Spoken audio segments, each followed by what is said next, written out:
When my partner unwrapped her Christmas present, she burst into tears and stormed toward the front exit, not saying a word. My girlfriend, Paige, had supposedly been signing up for oil painting classes every Wednesday for the past 6 months. She hung a schedule of sessions on the refrigerator at home, texted me images of unfinished paintings, and once returned with caked-on paint smudges on her hands, which I found endearing. She constantly complained about the high cost of supplies. So when Christmas rolled around, I made a point of surprising her. I bought her a professional quality easel, a complete kit of oil paints, and brushes that cost more than her weekly grocery bill. That holiday morning, she opened the package, looked at the contents, and instantly began to sob. At first I thought it was positive excitement, but then she grabbed her keys and sped out the front door. What a Merry Christmas I have, I mused. She ignored all my calls and texts. After waiting for 3 hours, I activated the tracking of her position and discovered that she was at her parents' house just a 20-minute drive away. I gathered up the art supplies and drove off, determined not to celebrate alone, intrigued by the incident. The family home was packed with cars and, looking out the window, I saw everyone gathered for the Christmas meal. Her little brother opened the door with a terrified expression. "Hey, buddy, Paige isn't here right now." He tried to close it, but I could see his jacket on the hook behind him. "Why is he hanging his coat there?" I asked. She avoided my gaze, so I raised my voice, calling out to her so that the entire interior could hear. Her father quickly emerged, stepped into the doorway and closed the door behind him. He rested his palm on my shoulder. "Listen, this is not the right time. Paige is quite distraught and I think you should go home." I told him he had a right to understand why my roommate had run off on Christmas morning. He looked at the door as if expecting help, and at that point I realized he had information I didn't know. Finally his mother opened it and looked at me with an air of compassion. Her eyes fixed on the box of art supplies she was carrying and then on me. "Come in. There's something you need to hear." She walked determinedly across the living room. She advanced down the hall and pounded hard on a bedroom door. "Paige, you have 30 seconds to come out and confess the truth to this man or I will do it myself." The door opened and Paige emerged with smudged makeup, looking like a raccoon that had received the worst news imaginable. His mother led him into the living room, where I stood, surrounded by grandparents, aunts, uncles, and cousins, who had completely abandoned their banquet to witness this catastrophe unfold. Paige's mother faced me directly. Paige never attended painting lessons. A muteness pervaded the air. The ticking of the wall clock could be heard. "How come there were no such classes?" she reiterated. On Wednesday nights, Paige would see another individual. I felt the floor beneath my soul shake. The supply container slipped from my fingers and hit the floor with a dull thud. "Mom, stop," Paige pleaded. "No, I can't stand to see this anymore." Her mother shook her head. "This man deserves to know the facts." Paige's father rubbed his hands over his face. "Marcus Thompson. That's the guy's name." "Who's Marcus Thompson?" I asked. "A businessman," her brother replied from the armchair. "Owner of Thompson Industries, multimillionaire." Paige continued to snort without making a sound. He didn't confront me. "How long is this going to last?" My tone was steadier than anticipated. Her mother intervened first. 8 months. 8 months. More than half of our bond." "Paige, watch me," I ordered. She lifted her head, eyes red, eyeliner smudged. "I'm sorry." "How long?" I insisted. "I want to hear it from your lips." 8 months, she whispered. And art studios were invented. She acquired used fabrics from bazaars. She smudged them with pigment to simulate progress. My mind struggled to assimilate it, but the sentences bounced around incoherently. "And the stains on your hands, the images, all staged, pure falsehood." Paige's grandmother, ensconced by the hearth, intervened initially. "I warned my daughter that this would end badly, that nothing solid is built on deception." "Grandma, please," Paige pleaded. "No," the old lady was uncompromising. "This young man treated you, valued you, and you used him as an alibi while you hunted for fortune. It wasn't just about money. Paige finally confronted me. Marcus swore to marry me. He said he would leave his wife. Everything came to a standstill. Is he married? Yes, her mother confirmed. Marcus Thompson has been married for 15 years. He has 3 children, but he loves me, Paige defended herself. She said she was waiting for the right opportunity to break up. Her father let out an ironic laugh. Paige, that guy exploits you. How many times have we said it? You don't understand him like I do. She raised her voice. He changes when we're alone. And why did you keep it up with us? I asked. Paige lowered her head. Answer. I urged because Marcus preferred to avoid suspicion. He suggested that it would be better to maintain an open relationship with me while he sorted out his marriage. Each sentence hurt like a cut. So I acted as a pretext, right? What do you call it? I moved toward her. How do you define exploiting someone for 8 months to hide your affair with a married person? I was going to confess to you. Her voice faltered. After the holidays, Marcus promised to file for divorce on New Year's Day. Paige's brother sat up. Paige, react. He won't leave his partner. He's cheating on you. You don't understand anything, he yelled at her. I understand that you've ruined 8 months of a decent guy for a dream, he pointed at me. Watch him. He arrived here with the gifts you worked so hard to perpetuate your farce. The art supplies, I stammered. I saved them up for 2 months. Paige's mother wiped away her tears. I'm deeply sorry. We learned about this 15 days ago. The sister of an acquaintance spotted Paige leaving a hotel with Marcus Thompson. She sent us a picture. We gave her an ultimatum. Either she broke up with Marcus and revealed everything to you, or we would, and she chose to continue the deception. I concluded, quote, I asked her today what she would do when she opened your present, her mother continued. She told me she would feign joy, thank you, and then figure out how to sell the items without you noticing. Billy rose up my esophagus, all premeditated. It wasn't. Paige stood up, quote, I love you, seriously, I love you. Marcus is complicated, but my feelings for you are genuine. Enough of the insults. My tone was icy. If they were genuine, you wouldn't have shared a bed with someone else for 8 months. It's unfair. Unfair that I exploded. That I knew that my partner was a fabricator, that our entire relationship was a setup so that you would act as a concubine for a wealthy married man. Stillness returned. Everyone watched. I admit you have a point. Paige collapsed into her seat. You have everything. I am deceitful. I am foolish. But I swear that my relationship with you was real. It was the past tense. You don't even pretend to be present. She covered her face with her palms.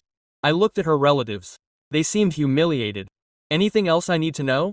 I inquired. More falsehoods, more cover-ups. Paige's mother looked at her husband.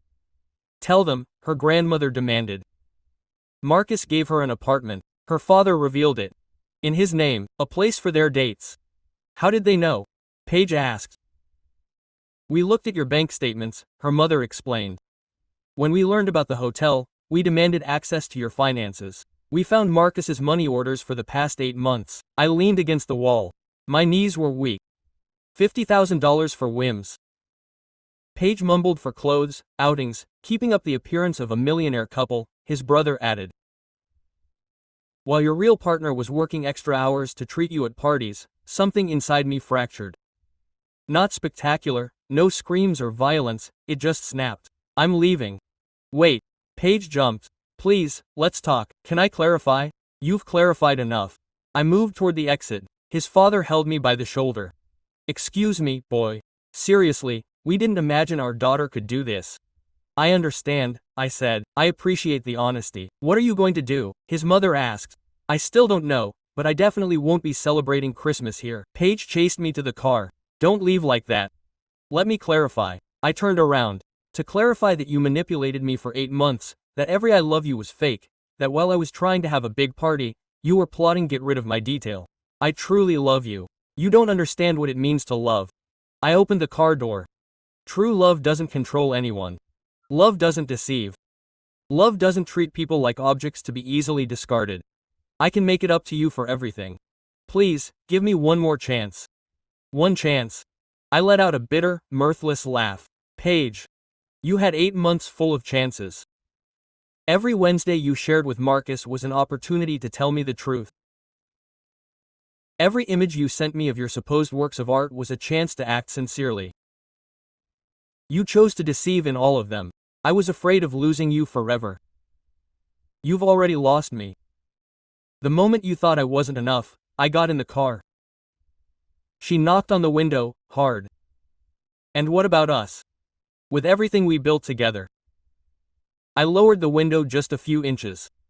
We didn't build anything real, Paige. You set up a lie and I was foolish enough to swallow it. That's the big difference. I started the engine. In the rearview mirror, I saw her collapse on her knees in the snow, smiling. Her family rushed to her aid. I drove aimlessly for an hour. The streets were deserted. It was Christmas and people were gathered with their loved ones. I was alone, coming to terms with the fact that my year-long courtship had been a fake. My cell phone started ringing. It was Paige. I declined the call. She insisted over and over again. In the end, I turned it off completely. When I got to my apartment, I came across the holiday decorations we'd put up together just 2 weeks before. The tree, the string lights, the pictures on the walls. Everything seemed fake. I began to take down the photos one by one. Our first romantic outing, the celebration of our 6-month anniversary, the moment she swore her eternal love to me, all made up. There, I examined the images she'd sent me of her paintings in a different way. Now, with the truth out in the open, it was obvious. They were cheap canvases with paint stains thrown on them haphazardly. They lacked skill, no evolution, just smudges to sustain the deception. I settled into the armchair surrounded by all those scattered photos. The fury began to transform into something more painful. Deep shame. How had I not noticed this before? How had I been so blind? The clues were the Wednesdays when he left promptly at 6, the passcode-protected phone he never let me check, the sudden cancellations of appointments, the fresh clothes that would appear in his closet but that he never wore with me. Now everything fit together perfectly. My phone vibrated again. I had learned it without realizing it. A text from a strange number. We need to talk. It's Paige. This is Marcus Thompson. I stared at the text for a full 5 minutes before answering. Where did you get my contact? The reply came instantly. Paige sent it to me months ago. I have to talk to you. It's urgent. I don't want to discuss anything with you. I know Paige cheated on you, but there are details you don't know about, aspects of her that you should know about. I was about to block him when another text came in. I fell victim to him too. Please give me 30 minutes. Something in those final words made me doubtful. Victim, a wealthy, married man who had an 8-month affair with my partner.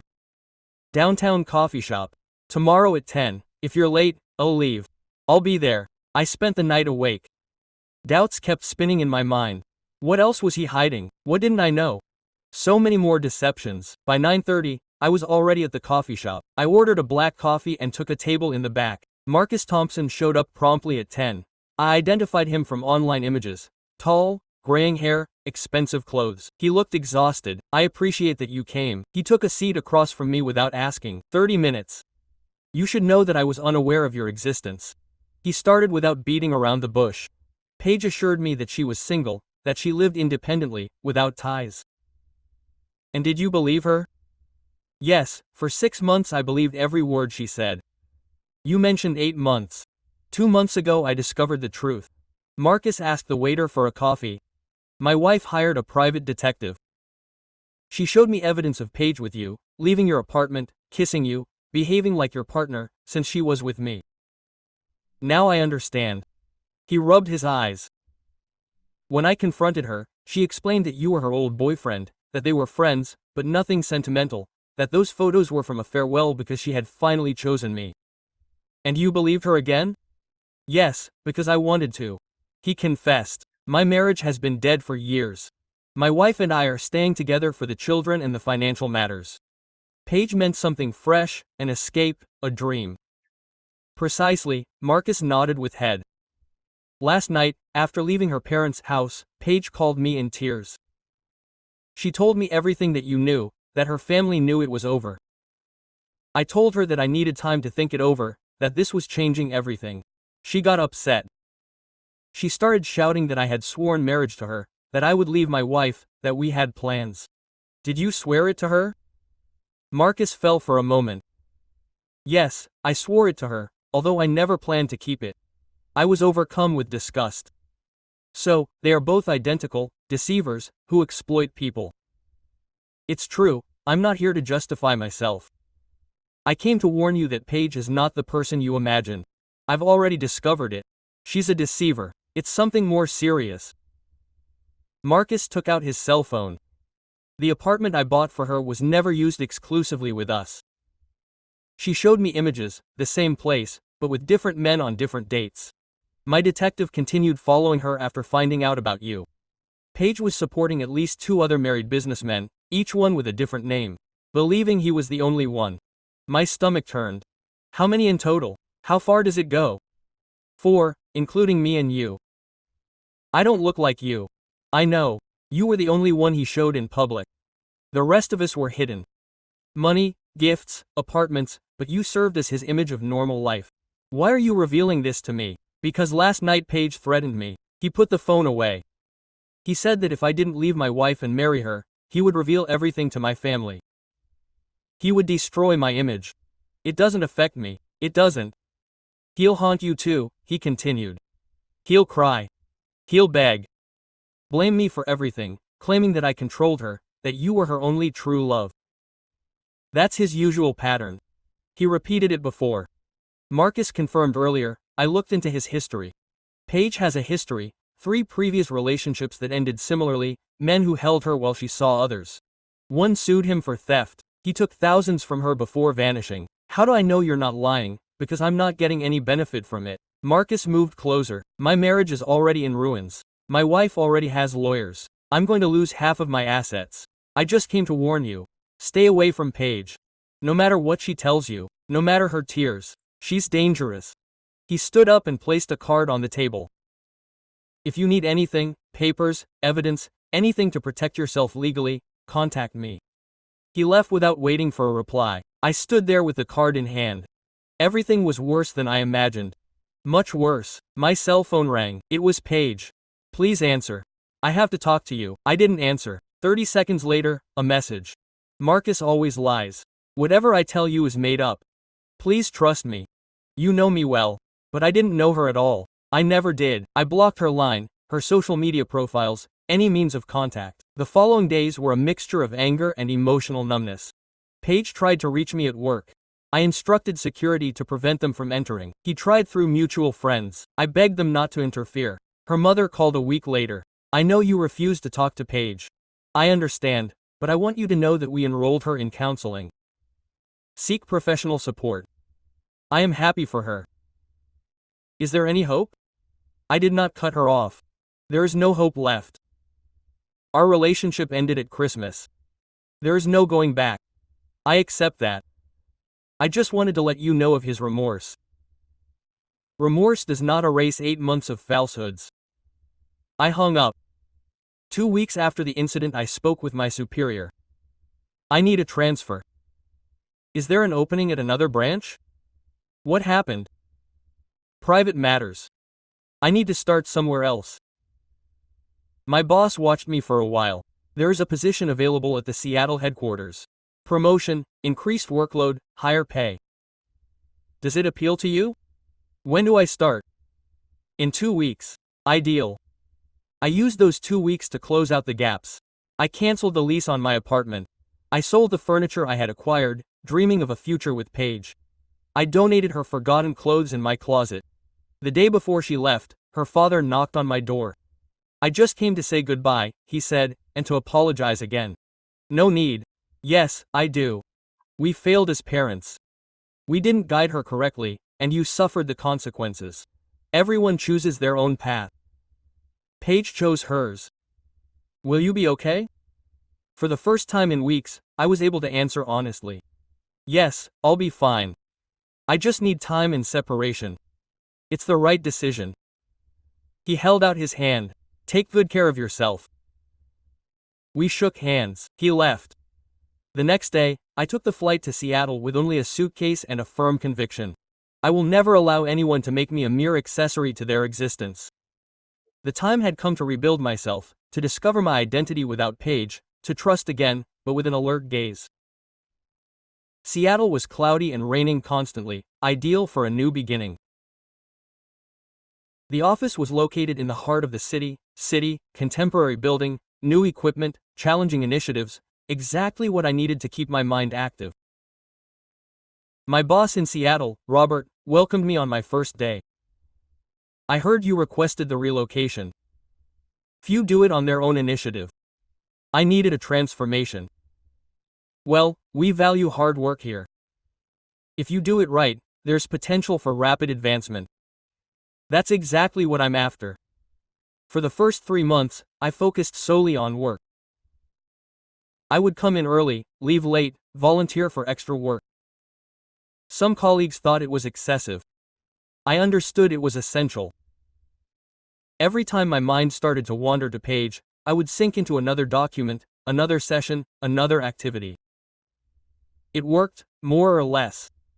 One Friday afternoon, 4 months after I arrived in Seattle, my teammate, Jennifer, intercepted me as I left.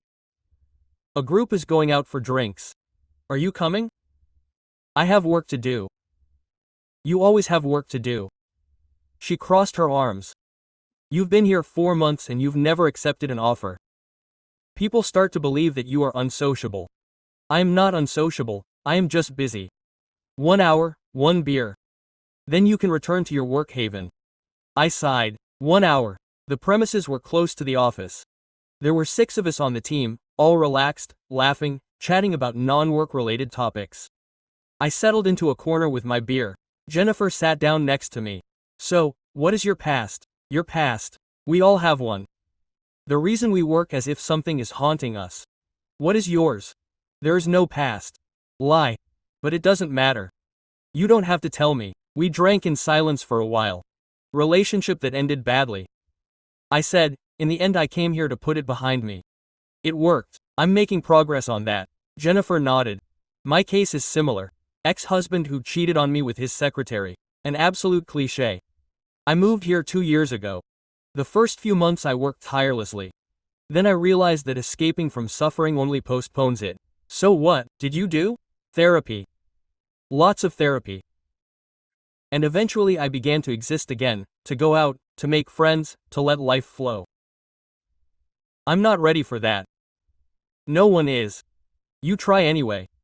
That talk stuck in my mind. Maybe Jennifer had a point. Maybe I was delaying the suffering instead of working through it. The next morning I researched therapists in the area. I found one with great reviews. I booked a session. The initial one was uncomfortable, talking about Paige, about the falsehoods, about how I felt manipulated. The therapist, Dr. Chen, listened without judgment. What's bothering you the most? He probed. That I was so naive. The signs were there, I just didn't want to notice them or you didn't know how to spot them. What's the difference? One suggests you're reckless, the other that you were trusting. There's a huge difference. That gave me pause. So what do I do now? You learn not to stop trusting, but to trust more intelligently, to pick up on the signs, to set boundaries, to value yourself enough to withdrawing when something isn't working. I started going to therapy weekly. It wasn't easy, but it helped. 6 months after I settled in Seattle, my phone buzzed with an unknown number, a text. This is Paige.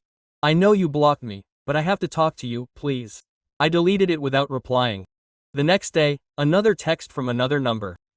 Marcus and I broke up months ago. Are you in treatment? I'm transforming. Please give me a chance to come clean. I deleted that too. A week later, I received a letter at my workplace. Paige had located my work address. I opened it. 3 pages of regrets, justifications, and commitments to change. I tore it up and discarded it. Jennifer watched me do it. The ex. Yes. What was in it? The usual stuff, that he regrets it, that he's changed, that he misses me. What about you? I don't sense anything. No anger, no hurt, nothing. That's progress. He was right. Apathy was preferable to pain. 2 weeks later, Robert told me he met me in his office. We have a new client, a major initiative. I need someone to lead it. I thought of you. I do. There are people with more experience. Yes, but no one works like you. No one has your commitment. This initiative could be your launching pad. If you execute it well, a management position awaits you. When do we start? The client meeting is on Monday. Get ready. The initiative was complicated. A complete systems restructuring for a retail network. 6 months of intense work, but it was exactly what I needed. I was fully involved. The team I was assigned was competent. We collaborated efficiently. For the first time since Page, I felt like I was creating something real. During one of the client sessions, I met their operations manager, Sarah. She was 32 years old. 32, she was professional and forthright. After the session, she approached me. Excellent work. Your presentation today was clear and precise. Thank you. Do you have time for a coffee? I have some concerns about the execution. Of course, we settled in the building's cafeteria. Sarah, she asked sharp questions. She understood the business and the technology. She didn't waste time with basic inquiries. How long have you been doing this? She asked. 5 years, but only 8 months in this role. Impressive. You lead the team as if you had years of experience. I learned quickly. I had no choice. She smiled. I was promoted to director a year ago too. Everyone thought I was too young. I had to prove I was worthy. There was something about Sarah that reassured me. Maybe it was because it was all strictly work-related. There were no hidden agendas, just two people discussing jobs. Do you want me to tell you a secret? She said suddenly. What? I was excited about this initiative. This is my first major decision as a director. If it fails, my career is in jeopardy. It won't fail. We have a solid plan. I know that. That's why I chose your company. Their proposal was the most consistent. That session marked the beginning of a fruitful working collaboration. Sarah and I met weekly to assess the progress of the initiative, always with a focus on the company's success. Professional, always focused on results. But at some point I started to notice details, the way she smiled when I clarified something, the way she stayed after sessions to chat about non-work matters. Jennifer noticed it too. That client of yours has an interest in you. Sarah is just being friendly, sure. And I'm just your colleague, spotting the obvious. Jennifer rolled her eyes. She's watching you in a way that's unique. Even if it were real, I can't act on it. She's a client. The initiative ends in 2 months. Then she won't be a client anymore. I didn't answer, but the possibility lingered in my mind. I was prepared to try again. I could trust someone again. The initiative ended 2 months later. It was a complete triumph. The client was pleased, and Robert kept his word. Quote, "Congratulations, manager," he said as he handed me my promotion notice. "You deserve it." The pay increase was significant. The new position gave me greater authority and greater initiatives. A year earlier, I had been on the floor of Page's apartment, picking up mangled pictures. Now I was a manager in a different city with a bright future. The project celebration was held at a fancy restaurant. Sarah arrived in a dark blue dress, professional but different from her usual work attire. "Congratulations on your promotion," she said. "I checked in today." "Thank you, and thank you for trusting us with your initiative. You guys made trusting easy." After dinner, Sarah approached me while I was at the bar. "Can I ask you a personal question?" "Sure. Do you have a partner?" The question surprised me. "No, why?" "Because I wanted to take you out to dinner outside of work without mentioning work. I know I was your client, but the initiative ended. There's no conflict of interest anymore. If you're not interested, I understand, but I decided to give it a try." Her sincerity was refreshing. No strategies, no ambiguous hints. "I'd like that," I replied. "Seriously, yes, but I have to warn you about something. My last relationship ended very negatively. I'm working on trusting again, but I'm not perfect at it. No one is perfect. I have my own experiences. My ex-boyfriend cheated on me for a year. That's why I prioritize honesty, above all else. So we agreed on the essentials. Saturday at 7, I'll be there." Our first outing was to a modest Italian restaurant. Nothing fancy. Sarah arrived on time, something I appreciated, a cardinal rule. She said after ordering, "No jobs. Let's talk about anything else, okay? What do you enjoy doing when you're not acting as a director?" nature walks, reading, cooking when I have time. And you? Before I moved here, I didn't do much outside of work, but recently I've started discovering the city, museums, shows, activities that I never allowed myself to enjoy. Why now? Because I realized that I was living on autopilot, just existing, not really living. Sarah nodded. I went through the same thing after my breakup. One day I woke up and realized that I hadn't done anything I enjoyed for 6 months. Just work and rest. It was discouraging. How did you overcome that? I forced myself to try a new activity every week, even if I didn't feel like it. Over time, I began to genuinely enjoy it. The conversation flowed naturally. There were no awkward pauses, no pretense, just two people discovering each other. By the end of the night, Sarah was smiling. This was nice. Can we do that again? I would love that. We began meeting regularly, once or twice a week. Dinners, walks, movies. Sarah was completely different from Paige in every way. Open, sincere, no manipulations or mind games. 3 months after our first date, we were at his apartment watching a movie when my phone vibrated. Unknown number. I ignored it. It vibrated again. Are you going to answer? Sarah asked. It's nothing important, but she persisted. Finally I answered, hello, can I speak to Paige Anderson's boyfriend? It was a female voice I didn't recognize. I had been. Not anymore. Who? Calling. This is Linda Thompson, Marcus Thompson's wife. My stomach tightened. How can I help you? I need some information. I'm going through a divorce and my lawyer thinks your statement might be helpful. Would you be willing to talk? I looked at Sarah. She noticed my face. 1 second, I said to Linda. Can I call you tomorrow? Sure. She dictated my contact information. I hung up after writing down her number. What happened? Sarah wanted to know. I told her everything. Paige, Marcus, the lies, the apartment, the other men. Sarah listened in silence. Oh, she finally exclaimed. That's enough, I'm sorry. I should have told you sooner. Don't apologize. We all carry a history. The question is, are you going to work with this woman? I'm not sure. Helping her means unpacking all that. It also means bringing justice to someone who suffered the same lies from the same man who deceived you. She was right. The next day I contacted Linda Thompson. I met with her and her lawyer 2 days later. Quote, Thank you for coming, Linda said. I know it's not easy. What do you want to know? Her lawyer wrote down the details as I went through them.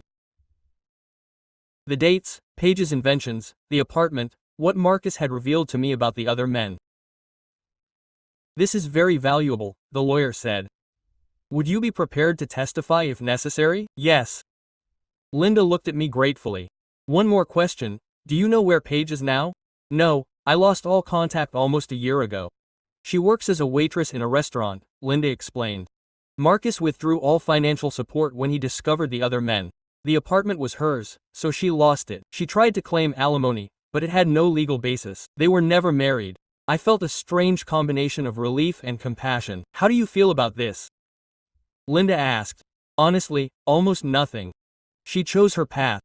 These are the repercussions. My husband too. He will now lose half his assets. His children barely speak to him. His image in the business world is destroyed. Paige was not his only infidelity. My detective found 3 others. I'm sorry. Don't be sorry. You've done me a great favor. Now I can walk away from this broken marriage with dignity and what is rightfully mine. I left that appointment feeling surprisingly liberated. It helped to have an official closure. Sarah was waiting for me at a nearby coffee shop. How did it go? Good, enlightening. Linda Thompson is a courageous woman. How are you? Ready to move on and not look back? Sarah reached across the table for my hand. I'm glad I'm ready to move on too. Is this official with you? I asked. If you want it, yes, I do. 2 weeks later, Jennifer showed up at the office with a radiant smile. Did you see the news? What news? Look, She showed me a news story on her phone about Marcus Thompson's divorce. Linda had won her lawsuit. She was left with 60% of his assets for proven adultery and financial fraud. Your ex must be celebrating, Jennifer commented. My ex-girlfriend, and no, probably not. She lost everything when Marcus left her with nothing. Instant karma. I love it. Me too. That night, Sarah and I had dinner at my apartment. I told her the news. Do you think Paige will try to reach you again? She asked. Maybe, but it doesn't matter anymore. I blocked everything. I changed my number. He has no way of reaching me, and if he does, I'll tell him the same thing I tell any stranger. I have a life, a great life, and there's no place in it for those who don't appreciate me. Sarah smiled. I like that version of you. Me too. 3 years after moving out of Paige's parents' house, my existence was completely different. Sarah and I had been living together for 2 years. We shared an apartment with a sea view, nothing fancy, but cozy and proper. At work, my position as a manager had become solid. I ran the most efficient area of the company. Robert mentioned promoting me to regional director. It was Friday afternoon. Sarah and I had organized a dinner to celebrate his birthday.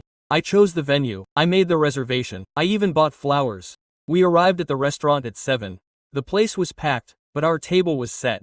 Table for 2, under the name Anderson. I motioned to the receptionist. A voice behind me stopped me in my tracks. Anderson. I turned. Paige was there in her waitress uniform, pad in hand. She looked different, thinner, exhausted, her hair shorter. Paige. That was all I could manage to say. Sarah squeezed my hand. She'd seen pictures. She knew who she was. I'll wait on you tonight. Can we switch tables? I asked. No, Sarah said firmly. We'll take this one. No problem. Paige nodded and walked us to our place. Her hands shook as she placed the menus in front of us. I'll get you some water. She mumbled and quickly retreated. Are you okay? Sarah asked. Yeah, I just didn't expect to see her. Do you want to leave? No, we came to celebrate your birthday. I won't let this ruin it. Paige returned with the water. He avoided eye contact with me. They've already decided what to order. The salmon is for me, Sarah said. And he'll have the seafood pasta. Perfect. Paige said. She'll be right there. She left without saying anything else. It's weird seeing her like this, I said. Does it make you happy? It's not weird. I don't feel anything. Like I'm staring at a stranger. That's a good thing. It shows that you've really gotten through it all. Dinner went smoothly. Paige appeared and disappeared when needed, professional, distant, as was appropriate. When he brought dessert, Paige set it down on the table and finally spoke. Happy birthday, he said to Sarah. Thank you. Paige looked at me directly for the first time. Can I talk to you for a moment? Outside, just a minute. Quote, Sarah watched me, waiting for my answer. Okay, I accepted. I'll be right back. I walked with Paige out to the side alley of the place. She pulled out a cigarette and lit it with trembling fingers. Quote, I didn't know you smoked. I started 2 years ago, along with other unhealthy habits. She took a drag. What did you want to tell me? I wanted to apologize. I know it's late. I know it doesn't matter now, but I needed to get it out. Okay, that was all. Okay, what did you expect? For me to tell you off? To remind you of how much damage you caused? That was 3 years ago. I don't experience any of that anymore. Paige wiped away a tear. You look fine, you look happy. I do. She seems like a good person. She is. She's everything you never were. Honest, loyal, clear. I deserve that. Paige nodded. I deserve that and more. What happened, Paige? After all, Marcus left me with nothing when Linda won the divorce. The apartment was his, the furniture was his. I stayed in the street. The other men acted the same way when their wives found out. What about your family? My parents supported me the first few months, but they couldn't support me indefinitely. I've been on this job for a year. It barely covers the basics. Therapy. I went for 6 months. I couldn't afford to keep paying for it, but I learned important things. I understood why I acted the way I did. It's not an excuse, but at least I understand. I'm glad you sought help. Really? Yes. No one should get caught in harmful cycles. Not even you. Paige put out his cigarette. Thank you for listening to me and thank you for not hating me. I don't hate you. I just keep going on my path. I hope you can too. I'm trying. I went back to the table. Sarah had asked for the check. All in order, yes. She just closed an episode that needed closure. She's fine. Eventually she will be or not. It's not my problem anymore. We paid and left. At the entrance, Paige was cleaning a table. He watched us leave, raised his hand in goodbye. Mute.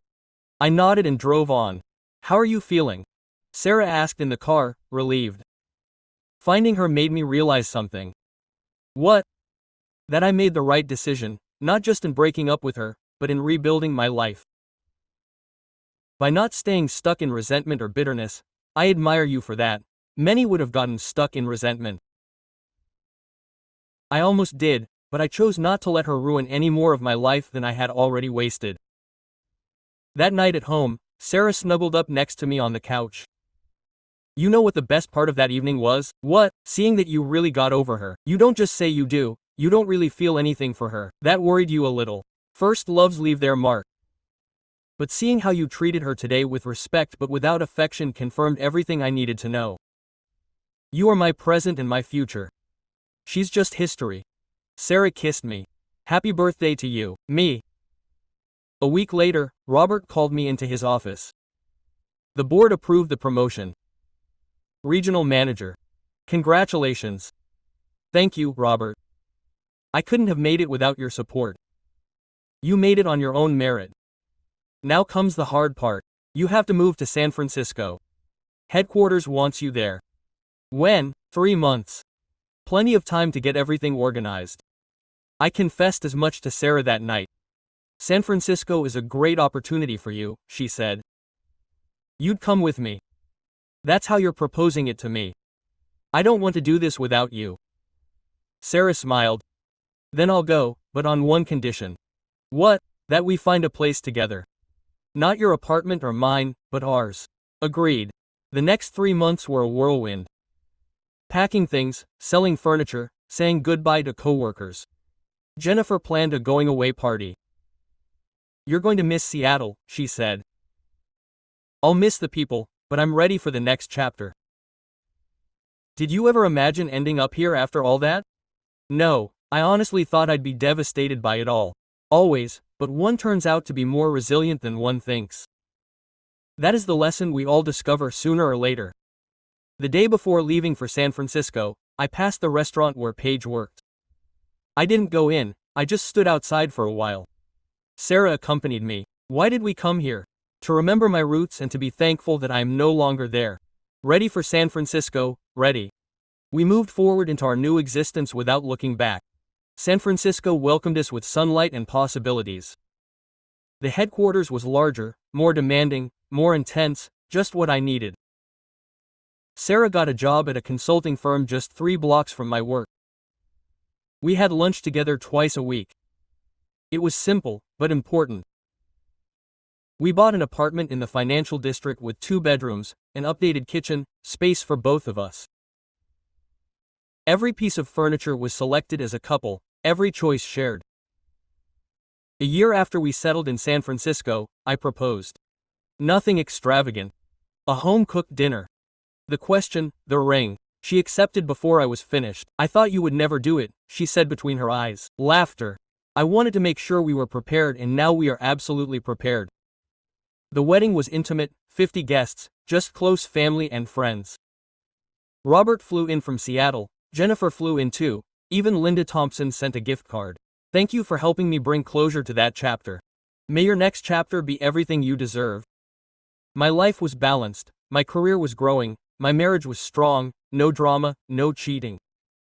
Just 2 people building something real together. 2 years after we moved to San Francisco, my phone rang with an unfamiliar number. I no longer dismissed them out of hand. I no longer feared who might call. Hello, is that you? Paige's voice was barely audible. Paige, yes, I know I shouldn't have contacted you, but I got your number from your old office in Seattle by making up an excuse. Sure, some habits don't change. What do you want? Nothing, I just wanted to let you know. I'm leaving Seattle. I'm going to Portland. New job, new city, new start. I'm happy for you, really. Yes, we all deserve a second chance. You never forgave me, did you? I don't need to forgive you to wish you the best. Those are 2 different things. There was silence. I saw pictures of your wedding. My brother posted them on social media. You looked happy. I am. She's beautiful and lucky too. I'm the lucky one. Do you ever remember me? Sometimes we remember the lessons we've learned. You showed me what I don't want in a relationship. I appreciate that. It's a funny perspective. It's the reality. If you hadn't acted that way, I might still be in a mediocre relationship. I never would have sought something greater. So, I did you a favor. In a way, yes. Can I ask you something? Sure.